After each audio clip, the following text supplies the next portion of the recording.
एक विरह कविता वाचतो. कवी आहेत वसंत बापट आणि कवितेचं शीर्षक आहे फुंकर. बसा म्हणालीस, बसा म्हणालीस, मी बसलो. हसलीस म्हणून हसलो. बस इतकंच. बाकी मन नव्हतं थाऱ्यावर. दारावरचा पडदा दपटीत तू लगबग निघून गेलीस माझघरात, माझ्या सोबत ठेवून तुझ्या शुष्क संसाराच्या निशाण्या.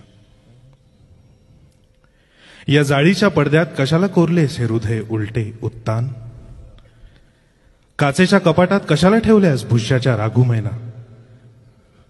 उडतायत लाकडी फळांवर कचकड्यांची फुलपाखरे, भिंतीवर रविवर्म्याची पौष्टिक चित्रे हारीने. काळ्या मखमलीवर पतीच्या नावाचा रेखीव कशिदा, काळ्या मखमलीवर पतीच्या नावाचा रेखीव कशिदा, त्यातला एक टाका जरी चुकली असतीस ना तरी मी धन्य झालो असतो. तू विचारलेस काय घेणार? काय पण साधा प्रश्न, काय घेणार? देणारेस का ते सारे पूर्वीचे? मला हवे चिंचेचे आकडे, ते आधाशी ओठ, ती कुजबूज, त्या शब्दा. दे झालं कसलंही साखर पाणी. तुझं आणि तुझ्या पतीचं हे छायाचित्र छान आहे. तुझ्यावरची सारी साय या फुगीर गालांवर ओसंडतीये.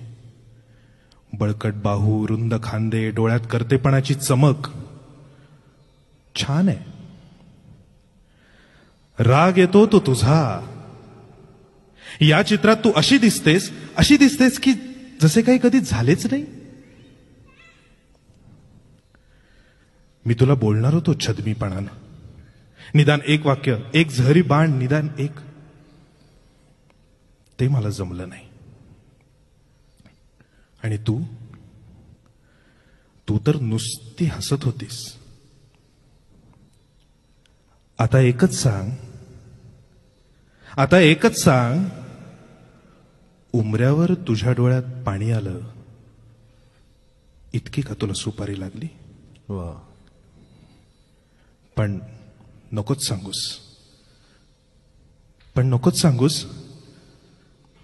तेवढीच माझ्या मनावर एक फुंकर. तेवढीच माझ्या मनावर एक फुंकर. धन्यवाद.